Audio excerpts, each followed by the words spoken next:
a novidade do início te atrai, te agrada, mas a hora que chega a parte que você precisa fazer um esforço maior, você acaba desistindo. Então, é um tipo de autossabotagem.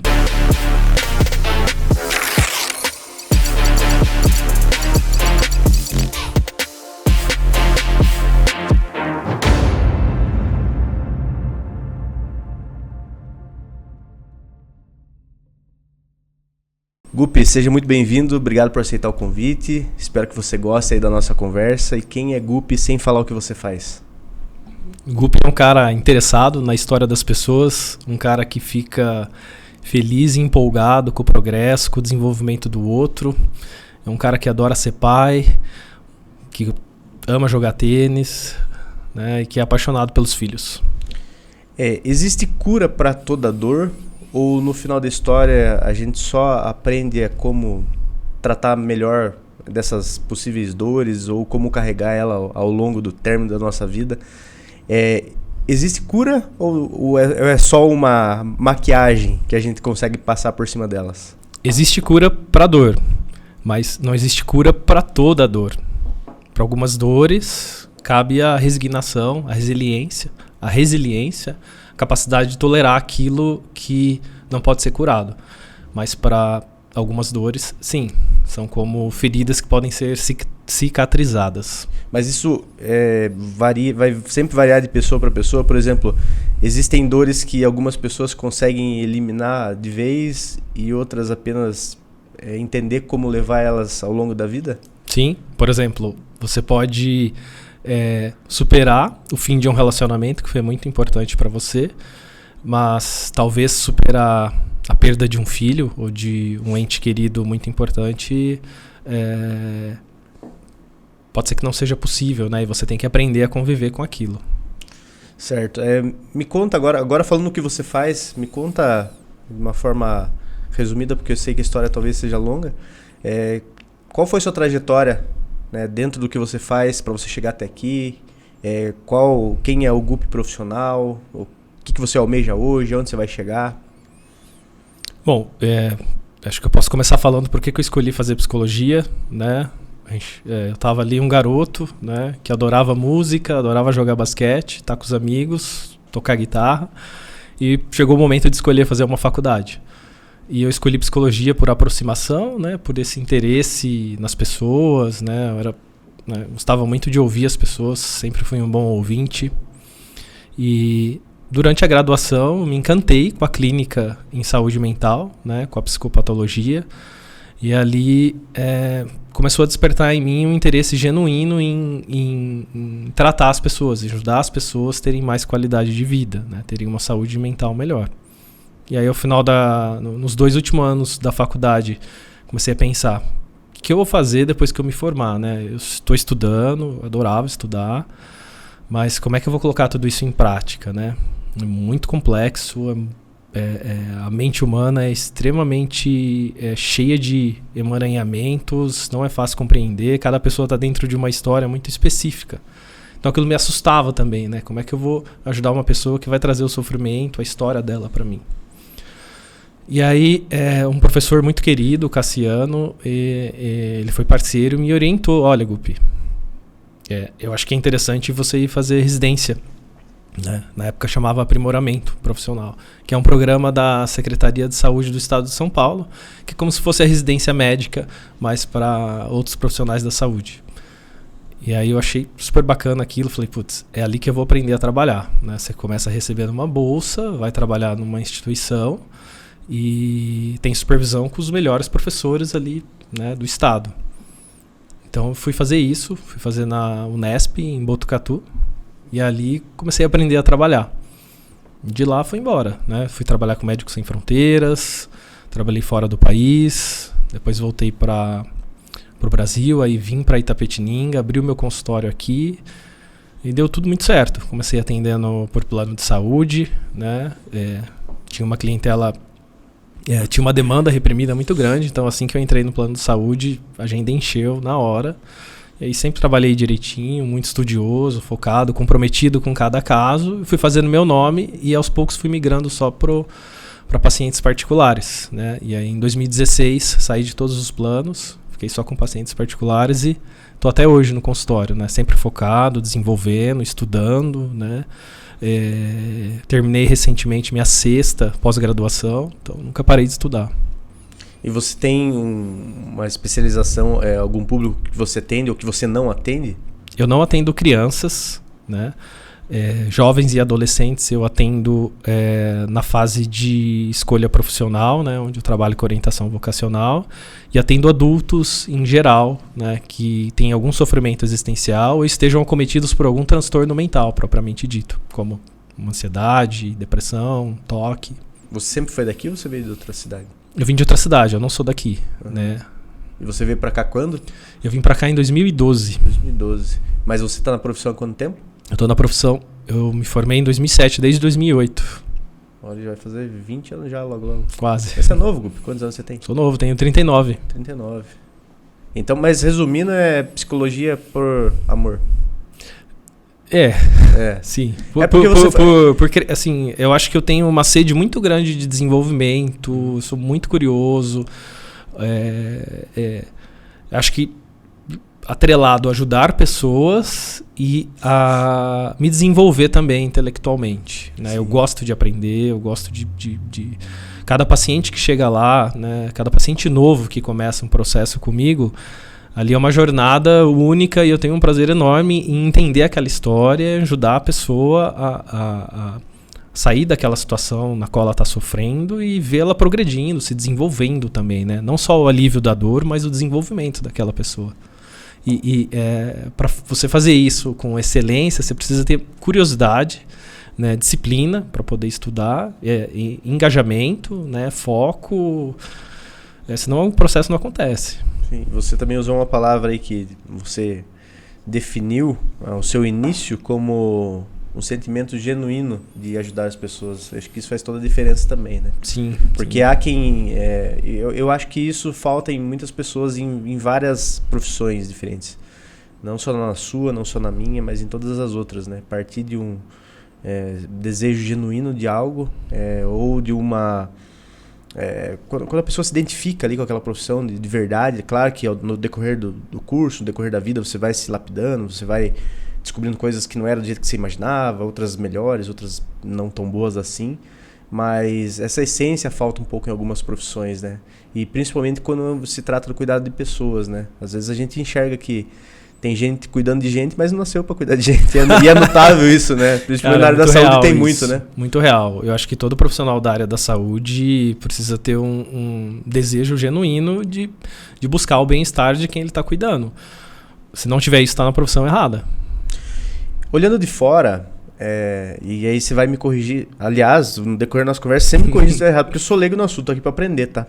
E olhando de fora, dá a impressão que as pessoas estão normalizando, né? Cuidar da saúde mental. As pessoas têm falado mais sobre isso, têm falado mais abertamente. Algumas pessoas que eram mais resistentes aderiram à ideia de cuidar da saúde. O que tem despertado esse movimento de forma geral? São redes sociais? É realmente uma evolução humana no sentido de conhecimento? Por que as pessoas estão mais abertas a cuidar da saúde mental hoje em dia? Sim. Eu acho que é um mix de coisas, né? É multifatorial isso. Então você vai ter um aumento da educação no sentido de entender que existe, né, uma mente, existe um componente emocional no ser humano, e que se aquilo não é bem cuidado, leva a pessoa por um lugar de sofrimento. E acho que antigamente as pessoas iam muito por um caminho de resignação. Putz, é isso e tenho que lidar com isso. E acho que com o entendimento as pessoas começaram a perceber que talvez tenha o que fazer com esse sofrimento. Isso é psicologia, isso é saúde mental. Então acho que tem esse componente cultural, educativo, as pessoas entendem que saúde mental existe e ela pode ser cuidada se tiver algum problema nela. Existe também um comprometimento generalizado do ser humano com o bem-estar, né? Você vê isso em todos os campos, né? Na alimentação, nos negócios, no relacionamento, né? No bem-estar geral.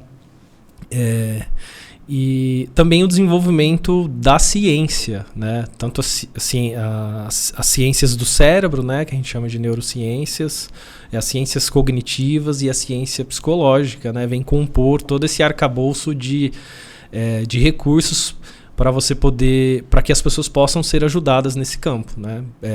Então, acho que é cultural, né? A necessidade, né? E o desenvolvimento científico. Existe um momento certo para você procurar ajuda de um psicólogo? Qual orientação você poderia deixar para as pessoas que às vezes elas têm esse desejo, essa vontade, mas não sabem se é o momento ou não? Existe um momento certo ou uma luz que acende assim que fala, opa, agora é a hora de você procurar uma ajuda? Não certo igual para todo mundo, mas vamos pensar numa média geral. A pessoa não está dormindo bem, acorda já sem energia, está com dificuldade de ver perspectiva na vida, está muito irritada, né, não consegue se motivar, fica esperando chegar ao final de semana só para se entorpecer e relaxar. É um exemplo de uma pessoa que talvez deveria procurar ajuda em saúde mental, né? Está perdida, está sofrendo, não sabe o que fazer. Um outro exemplo, uma pessoa bem-sucedida, né, toca o dia dela, vai bem, se desenvolve, mas sente um vazio interno, consegue encontrar propósito no que ela está fazendo. Também é um caso que a pessoa poderia procurar ajuda em saúde mental. E tem os casos de transtorno mental propriamente dito, né? Uma pessoa que tem toque, ou que tem TDAH, ou que desenvolveu um transtorno depressivo, né? Que é nítido, né? A pessoa que não consegue fazer nada, tá super perdida na vida, sofrendo, até com ideação suicida. Uhum. Então tem vários, acho que, momentos certos, sim, dentro da história de cada um. Mas existe, por exemplo, alguns indicadores que são altamente silenciosos, que passaria despercebido, sei lá, numa vida corrida, por exemplo, um pai de família que ele tá ali o tempo todo focado no trabalho, na família, e ele não tem indicadores claros, ele não tem sintomas de depressão, não tem sintomas de ansiedade, mas as coisas estão acontecendo. Existe algum indicador que é silencioso, que a pessoa, quando ela se der conta que aquilo está acontecendo, opa, é o momento de eu me cuidar, porque talvez a minha vida é tão corrida que eu nem estou com tempo para olhar para isso? Sim, sim. Os sintomas, eles sempre estarão presentes de alguma forma. A pessoa talvez só não está consciente deles. Mas um sinal que eu vejo que é bem silencioso é aquela pessoa que está sempre buscando uma forma de escapar do estresse, da dificuldade que ela está vivendo. Ela não está olhando para aquilo, ela sempre busca uma forma. Com entorpecimento, com consumo excessivo de telas hoje, que é quase uma droga, e com outras compulsões. Então, às vezes a pessoa é compulsiva com algo, ela nem entende que ela é compulsiva, e aquela estratégia comportamental é só uma forma dela encontrar alívio para uma dor para a qual ela não está olhando. Por que as pessoas se auto-sabotam, mesmo quando elas sabem o que elas precisam fazer, o que elas precisam deixar de fazer para que elas tenham uma boa vida? E acredito que você se depara com isso, né? A pessoa ela vai, busca a sua ajuda, você ajuda ela a entender o que ela precisa fazer e ela... vou deixar na contramão aqui, porque... É bem interessante essa pergunta, porque a autossabotagem, ela vem de um lugar da estrutura, do padrão de funcionamento do sujeito. O que acontece? O nosso cérebro, ele vai sempre buscar economizar energia. Então, ele vai evitar ao máximo criar novas sinapses, novas conexões neuronais, né? Ou seja, enxergar as coisas de outra forma, parar para refletir, desenvolver novos hábitos, lidar com as coisas de uma maneira diferente. Tudo isso demanda energia. Tanto é que se você decidir mudar alguma coisa na sua vida, você vai precisar fazer um investimento significativo ali. E o nosso cérebro é programado para poupar energia. Então, se você vai no automático e você está familiarizado com um lugar ali de muito conforto, e surge, por exemplo, uma oportunidade ou um desejo de melhorar a sua vida, e você dá uma chance para aquilo, a novidade do início te atrai, te agrada, mas a hora que chega a parte que você precisa fazer um esforço maior, você acaba desistindo. Então, é um tipo de autossabotagem, por exemplo, né? A pessoa ela não consegue reorganizar a mente dela para entender que no processo de expansão, de desenvolvimento, ela vai precisar fazer um esforço muito grande ali. E a hora que chega nessa parte do esforço, ela Entendi. É como se você fosse um nutricionista, o cara chegou gordão lá, aí você vai falar pra ele emagrecer, ele vai precisar ir pra academia, vai acordar cedo, vai ter que parar de comer Burger King e tudo mais, ele fala, não compensa, né? É mais ou menos uma linha dessa. Sim. Entendi. Eu falei sobre a questão né, de estar normalizando essa questão do cuidado, né? Agora falando da nova geração, a nova geração, ela é mais frágil ou ela é uma geração mais consciente? Ou é os dois? Eu acho que é os dois, né? Não dá para generalizar, mas a gente tem uma geração de pais que teve muita dificuldade para colocar limites nos filhos, né? Que acabou facilitando demais a vida desses sujeitos. E isso acaba atrapalhando o desenvolvimento da tolerância à frustração. E quando a sua capacidade de tolerar frustrações e dificuldades é baixa, o que acontece quando você chega na vida adulta? Você tem uma dificuldade enorme em entender o tempo do processo das coisas, né? Para desenvolver algo, para chegar em algum lugar, existe um caminho a ser percorrido que é cheio de obstáculos. Se você não tem tolerância para lidar com a frustração, com a dor, né, de lidar com obstáculos e com dificuldade, você acaba desistindo ou você acaba nem começando. Então, eu acho que a gente poderia dizer que esse é um fator que pode estar impactando a geração atual, uma baixa tolerância à frustração. Não é só isso, acho que tem outros componentes culturais, né, que eu talvez não me sinta tão habilitado para falar deles. Entendi. Autoconhecimento. Qual é a importância das pessoas investirem em se conhecerem melhor? Quando você se conhece, você consegue tomar melhores decisões, porque ao se conhecer, você tem condições de entender aonde você quer chegar. E se você sabe onde você quer chegar, se você entende como você funciona, você consegue estabelecer o que precisa ser feito para alcançar aquele lugar. Então, o autoconhecimento ele é fundamental para entender o que você precisa fazer, né, o que funciona para você e o seu propósito, onde você quer chegar. Sem autoconhecimento é muito difícil você definir um propósito para a sua vida. Então, acho que para você encontrar um propósito é fundamental o autoconhecimento. E isso não só na vida em geral, mas em todas as outras áreas mais específicas, né, como o trabalho, até para você... às vezes você está procurando um emprego e você falou que trabalha com isso, mas você não se conhece. E aí como que você vai fazer para que outra pessoa conheça você, né? Exatamente. Às vezes isso está atrapalhando você também em várias outras áreas e você não se deu conta ainda. Às vezes a gente está numa preocupação de conhecer todo mundo e a gente não conhece a nós mesmos, né? Sim, a gente está só desempenhando um papel ali no automático, né? Existe alguma tendência de comportamento que assusta você?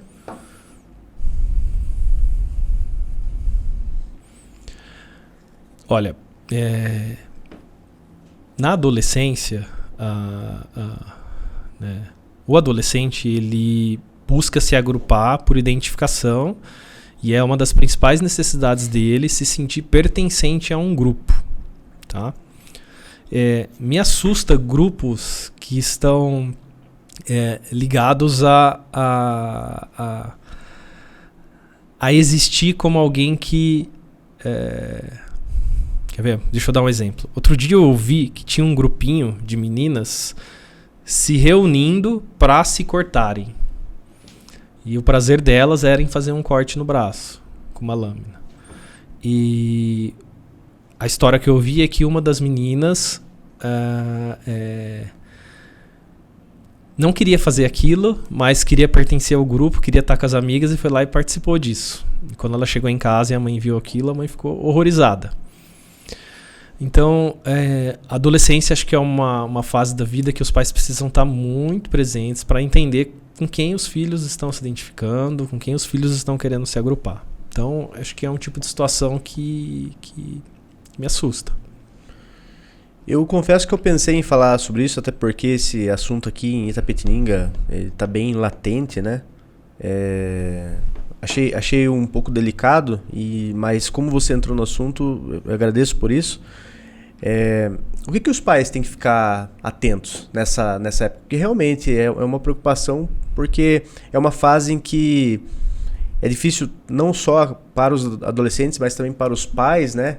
Porque eles estão numa situação ali que eles não têm, estão perdendo um pouco o controle do filho, que até então estava no colo, agora já está caminhando para a fase adulta, está naquele limbo de tempo ali, que deve ser uma fase totalmente complexa, né?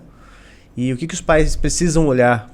Quais são dicas aí relevantes para os pais para, não sei se é essa palavra, mas evitar esse tipo de situações aí, porque nem tudo está no nosso controle, a gente não consegue controlar tudo ao mesmo tempo, né? Não tá. Mas acredito que alguns cuidados eles podem ajudar nisso. Sim.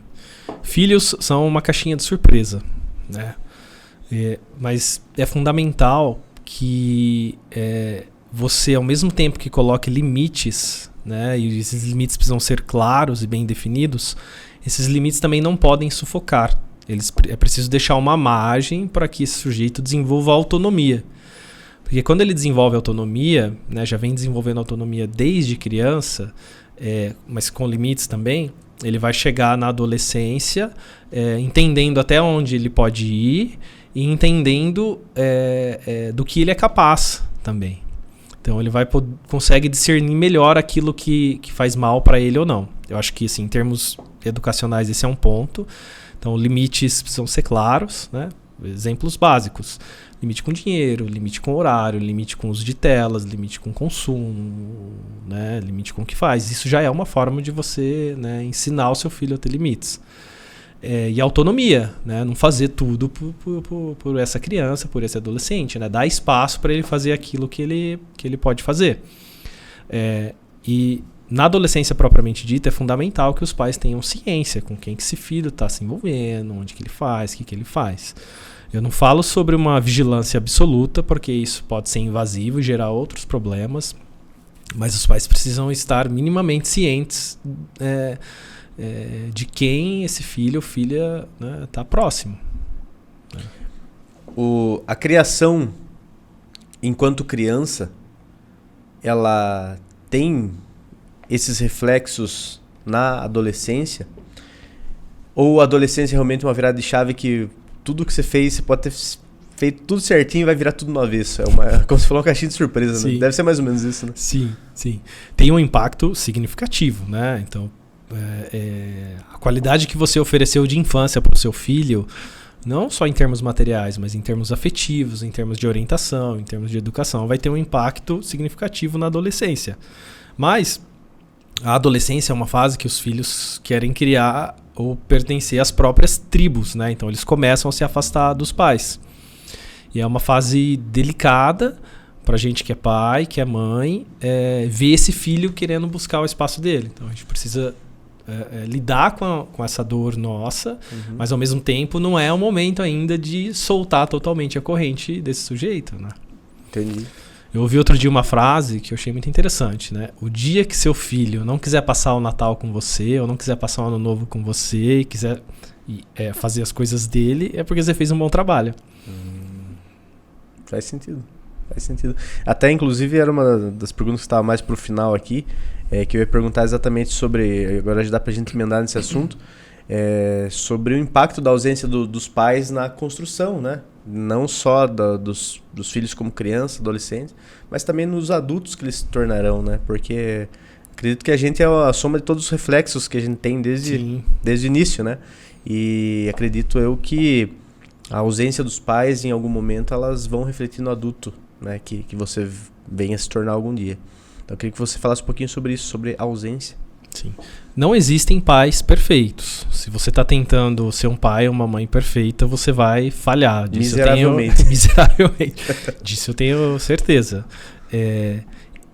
As ausências, elas são de vários tipos, né? Você pode ter uma ausência material, você pode ter uma ausência de segurança emocional, e vou falar um pouquinho de cada uma delas. Você pode ter uma ausência de limites, como eu estava falando anteriormente. Você pode ter uma ausência de autonomia. Você pode ter uma ausência de lazer para a vida. Então, a infância é o momento que todas essas necessidades emocionais estão sendo supridas pelo contexto onde essa criança está crescendo. Então, quem está organizando esse contexto? É pai, é mãe, é professor, são familiares, né? Às vezes um irmão mais velho, primos, etc. Depende de onde você está inserido. Então, uma criança que cresce num ambiente onde ela tem segurança emocional, né? Ela sabe que tem ali adultos cuidando dela, né? Dando proteção, dando amor, né? Quando a gente fala de necessidade emocional, de afeto, a gente está falando tanto de atenção, né? De validação, quanto de limite. Você colocar limite no seu filho é um componente emocional que você está cuidando da relação. Uma criança que tem limite, ela se sente segura. Uma criança que cresce muito solta, ela não tem limite de até onde ela pode ir. Então as fronteiras não são claras. Então aquilo gera uma insegurança. Então, a ausência de limite, a ausência de segurança emocional, a ausência de autonomia. Pais que fazem tudo pelos filhos, né? Não deixa a criança... Se você pegar um bebezinho que está começando a se alimentar, seus, sei lá, 7, 8 meses que está introduzindo mais sólido, é bonito de ver você... Eu lembro dos meus filhos, né? Você descasca uma laranja, corta no meio, põe na mesinha de alimentar lá e dá para ele comer sozinho. Cara, ele faz uma bagunça danada, mas é fantástico ver aquilo. Isso é um tipo de autonomia. Você soltar o seu filhinho que está aprendendo a andar na sala ali, onde ele não pode se machucar, e ver ele explorando o ambiente, tentando ficar em pé, você já está desenvolvendo autonomia. Agora, tem pais que cercam a criança o tempo todo. Não deixa ela se alimentar sozinha, não deixa nem ela aprender a andar sozinha, tá ali sempre segurando pelo ombro. O que você está fazendo ali? Tem uma ausência, embora o pai ou a mãe esteja presente, nesse caso, ela está se ausentando com a autonomia que ela tinha que dar para essa criança, né? E existe também a ausência objetiva, plena, né? De um pai que não existe ou de uma mãe que sumiu, né? E aí isso pode ter um impacto mais significativo no desenvolvimento desse sujeito e que ele vai ter que, lá na frente, correr atrás depois para lidar com isso, né? Entendi. O pai que foi comprar o cigarro, né? Essa é a clássica. Agora em maio, as empresas, mudando de assunto agora em maio as empresas passarão a monitorar e informar para o governo, excelentíssimo, né, as informações de saúde mental dos seus funcionários.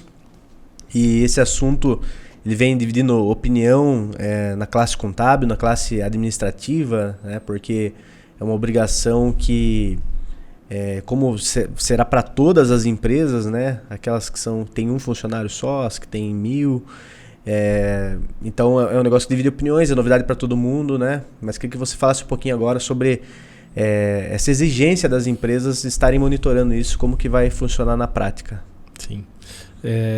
Eu acho que esse componente que entra agora na antiga NR1, né, e atualiza ela, é um empurrão nas empresas para elas também adotarem medidas de cuidado em saúde mental, né, com a sua equipe, com seus funcionários. O que elas vão precisar fazer, né? Elas vão precisar ter bem mapeado quais são os riscos psicossociais do ambiente de trabalho, né?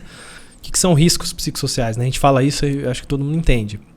Na verdade, é identificar quais fatores no ambiente de trabalho têm impacto sobre a saúde mental do colaborador, né? Então, por exemplo, uma empresa que tem um alto índice de cobrança, uma empresa que tem muito afastamento, por exemplo, ali tem um fator sugerindo que pode ter um risco psicossocial, que precisa ser avaliado e identificado.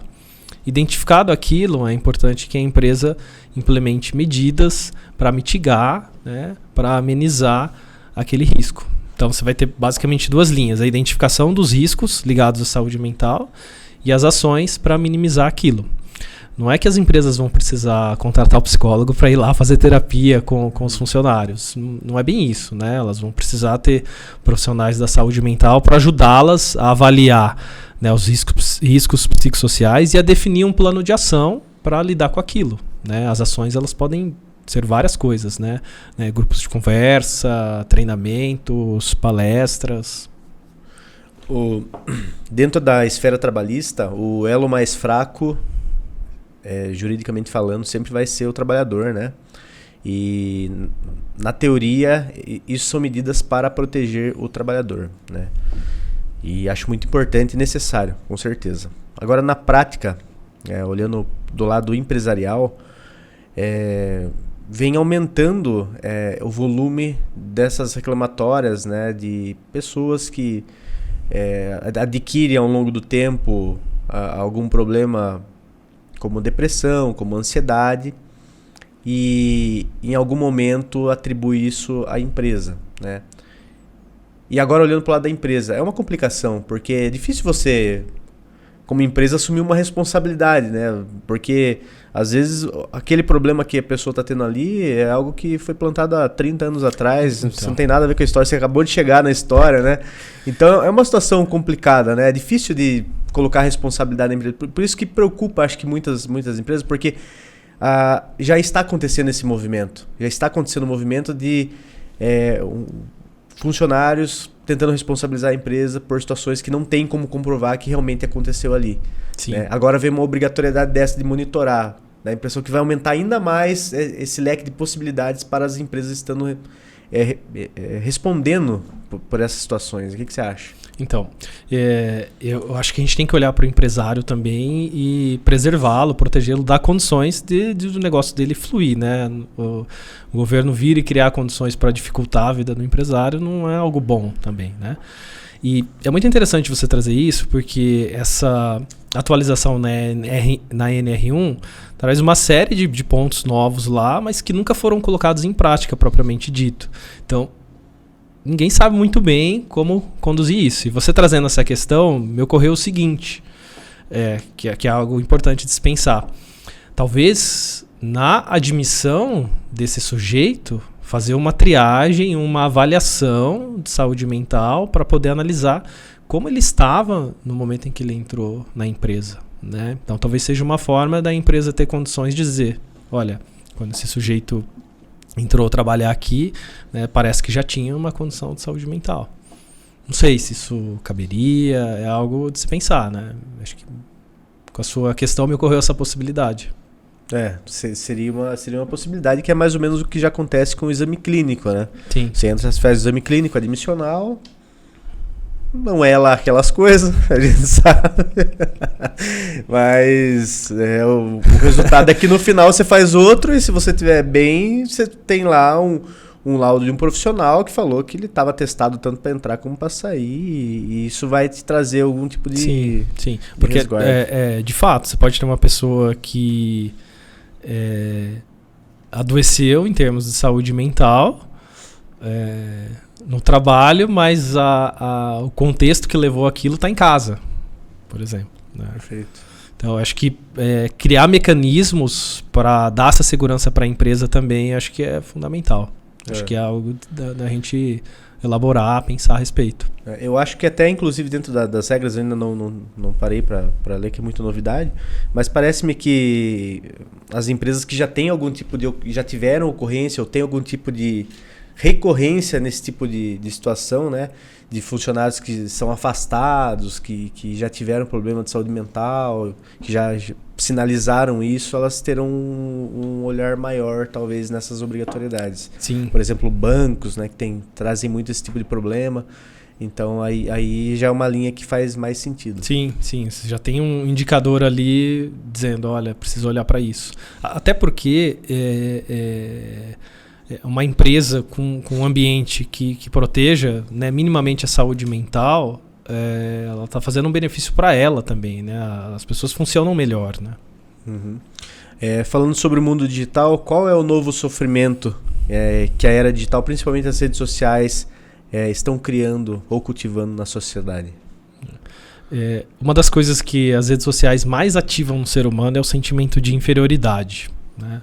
Por natureza, a nossa mente ela funciona por aproximação, e por conta disso a gente se compara. Então, uma pessoa que passa ali meia hora scrollando, né, rolando o feed de uma rede social, vendo pessoas muito melhores do que ela, né, pelo menos aparentemente, vai levar ela a se sentir inferiorizada com aquilo, né, inevitavelmente, né, não existe esse controle, né. Então, acho que o maior sofrimento que a rede social traz hoje pro ser humano é se sentir inferior. A pergunta que eu vou fazer agora é se você vê isso na prática mesmo, né? Nos atendimentos que você faz. Você enxerga que as redes sociais, ela potencializa as pessoas tentarem serem melhor para as outras pessoas ao invés de serem melhores para elas mesmas? Pior do que isso, Rafa, eu vejo as pessoas fingirem tentarem ser melhor, né? E não buscando de fato uma melhoria de acordo com aquilo que é bom para ela, né? E isso leva a um afastamento da autenticidade. E um dos indicadores de saúde mental é a sua espontaneidade e autenticidade, né? Você está feliz com o que você é, buscando chegar onde você quer chegar. É isso que é uma das coisas que vai ter um impacto significativo no seu bem-estar. E se você está só fingindo ser algo que você não é, isso deixa um buraco, né, dentro do sujeito, né, emocionalmente falando. Falando agora sobre o business que você está inserido, o mercado da psicologia, ele está muito aquecido. Hoje é mais fácil do que já foi há algum tempo atrás, onde as pessoas não falavam muito sobre isso. Hoje é mais aquecido. Hoje as pessoas se interessam mais em estudar sobre psicologia, ser psicólogo. Como que você vê esse mercado daqui para frente? Eu acho que é um mercado bem aquecido, mas enquanto um mercado de profissão autônoma, você vai ter outros mercados, vamos dizer assim, mercados de bastidor, né? Como as faculdades, por exemplo, que estão formando pessoas que vão querer surfar nessa onda. E aí a qualidade de ensino acaba caindo muito, porque vira uma questão puramente mercadológica, né? E como a gente conversou anteriormente, a profissão da área da saúde, ela tem um componente humano que precisa ser muito levado em conta, que é o que vai dar, em tese, qualidade para o que você oferece. Então, tem uma demanda muito grande, né? Tem trabalho para todo mundo, mas tem muita gente despreparada chegando para o mercado querendo uma fatia do bolo. Uhum. Né? Então, eu acho que talvez seja comum em qualquer mercado em ascensão, né? A psicologia é para todos, mas nem todos são para psicologia. Né? Já fiz o slogan para você aqui. Muito bom. Hoje você se considera um empresário ou um eupresário? Você já refletiu sobre isso? Já. Eu acho que ainda sou um eupresário, né? O que eu tenho é uma secretária que me ajuda no consultório, né? Então eu não delego ainda parte do core, né? Do central do meu trabalho, né? O que eu estou desenvolvendo nesse momento é um infoproduto para poder ajudar as pessoas também a cuidarem melhor da saúde mental delas, sem que eu tenha que estar ali presente, né? Mas seria um degrau, né? Um estágio do que eu posso oferecer para as pessoas, né? Num formato autônomo, né? Que elas possam consumir ali dentro de um programa de autoprática, de autodidatismo. Uhum. Então, é um passinho, eu acho, que para sair do eupresário para o empresário. Sim. Mas você então enxerga algumas formas de começar a escalar o seu tipo de negócio? Sim, sim. Eu acho que pro psicólogo, né, você expandir a sua capacidade de atuação, trabalhar com o desenvolvimento da saúde mental para além da clínica, né, com treinamentos, com cursos, com workshops, né, sejam eles presenciais, síncronos, assíncronos. Sim. Eu vejo que você gera bastante conteúdo nas redes, então essa pegada educacional também é uma opção, né? Sim, sim, exatamente. A gente chama de psicoeducação, né? Educar as pessoas acerca de saúde mental para que elas possam tomar medidas básicas ali para melhorar a saúde mental delas, né? Nada disso vai substituir o acompanhamento psicológico, né? Mas já é um passo em cuidar melhor da saúde mental, né? E as pessoas estão buscando, elas investem nisso. Então, acho que é um mercado interessante também. Tanto alinhado com o meu desejo de crescimento, de desenvolvimento, como também com os meus valores, né? De ajudar as pessoas de uma forma ética, comprometida, com qualidade, né? Eu fiz uma pesquisa, fui ver cursos que tem por aí, e é muito curso ruim, né? De baixa qualidade, que é só caça-níquel mesmo, né? Tem cursos bons, mas tem muitos ruins também, né? Então eu estou elaborando algo bem customizado, né? Bem detalhado para que as pessoas também possam se beneficiar disso, né? Muita gente ainda não quer ir para terapia, você tem que ter um certo grau de coragem para encarar um processo de terapia. Algumas pessoas são mais abertas a isso, outras não. Você tem também as pessoas que são mais autodidatas, né, que querem resolver tudo sozinhas, são mais centralizadoras e também acabam não delegando, né, esse cuidado para um profissional. O que mudou na sua visão sobre a vida desde que você começou a ouvir as dores dos outros? O ser humano, ele é capaz de tolerar mesmo o sofrimento mais profundo. A capacidade de resiliência do ser humano é impressionante. Eu vi pessoas com histórias extremamente difíceis, com alto grau de sofrimento, e vi essas pessoas darem a volta por cima. Então, a crença de que o ser humano é capaz de lidar com uma situação difícil cristalizou, assim, para mim. Isso é algo que eu não tinha dimensão, né, do quanto o ser humano é poderoso. E o que ainda emociona você ou mexe com você mesmo depois de tantos anos aí ouvindo histórias? O que abala você ainda quando você escuta? Bom, positivamente é quando eu vejo um paciente dizendo: putz, Guto, tô tão feliz, tô bem, né? Olha onde eu cheguei, né? Lembra como era quando eu cheguei aqui, né? Como é que eu lidava com as coisas? Então, ver um paciente se sentir bem, né, e olhar para a história dele, ver que ele caminhou significativamente depois que ele, né, chegou ali para mim, cara, isso me emociona. Tem pacientes que até dá vontade de chorar. Uhum. E assim, me emociona muito também pacientes que passam por perdas. Também, paciente que chega para mim com um luto patológico, que perdeu alguém muito querido, às vezes de uma forma trágica. Isso me toca bastante também. Mas isso traz alguma dificuldade em você lidar porque você se emociona? Ou... Não. Pelo contrário, né? É importante eu entrar em contato com aquilo que o paciente está sentindo também. Uhum. Né? Eu só não posso me desorganizar com isso. Não acontece. Na verdade, você sente a emoção, né? Você processa ela e faz o trabalho que tem que ser feito ali. R$2, uma pergunta desconfortável. Uma pergunta desconfortável.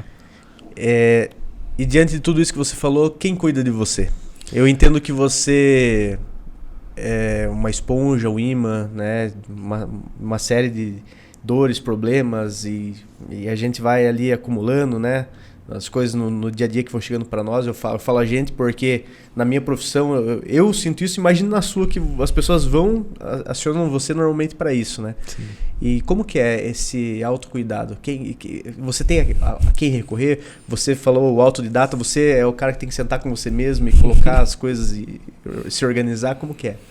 Eu acho que tem 3 pessoas que cuidam de mim hoje. Eu, né?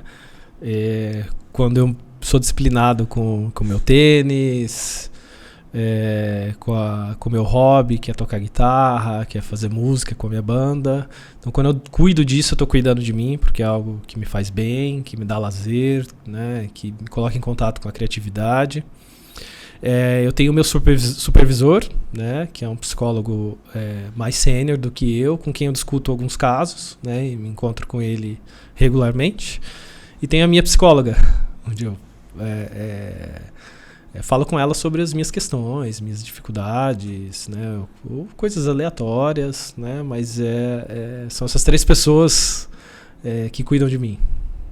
Legal, mas isso é uma questão sua ou todo psicólogo precisa ter essa rede de apoio para estar desafogando? É uma prática comum o psicólogo fazer supervisão e fazer a própria terapia.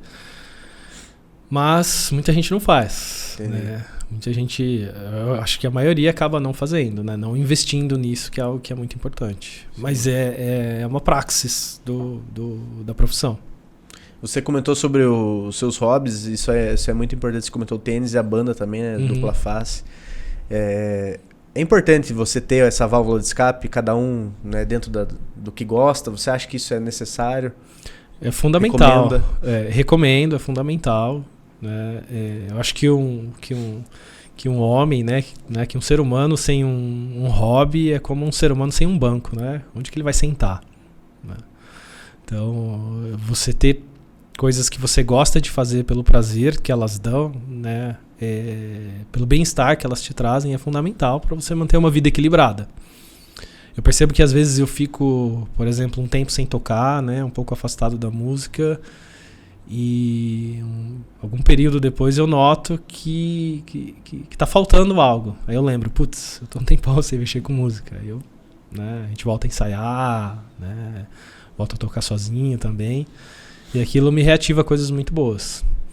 E da prática de esporte,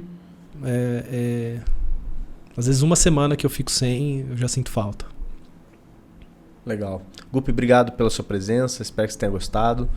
Obrigado pela aula, a gente falou sobre diversos assuntos aqui e com certeza o pessoal de casa gostou muito. Obrigado. Legal. Obrigado pelo convite, foi um prazer estar aqui. Eu acho que é um bate-papo descontraído, educativo, né? Bem bacana, me senti muito bem. Obrigado. Mas não foi desconfortável, né? Não muito, eu acho. Só um pouquinho? Só um pouquinho. Então tá bom. Então, um pouquinho tem que ser, né? Senão não faz sentido o nome Conforto Zero. Sim, me fez pensar bastante, né? Fez me articular aqui. Que bom, que bom. Sim. Essa era a ideia. Obrigado, viu? Valeu, peixe. Pessoal, esse foi mais um Conforto Zero. Toda quinta-feira, às 19h30, um novo episódio, uma nova história. Espero que você tenha gostado e até semana que vem. Tamo junto.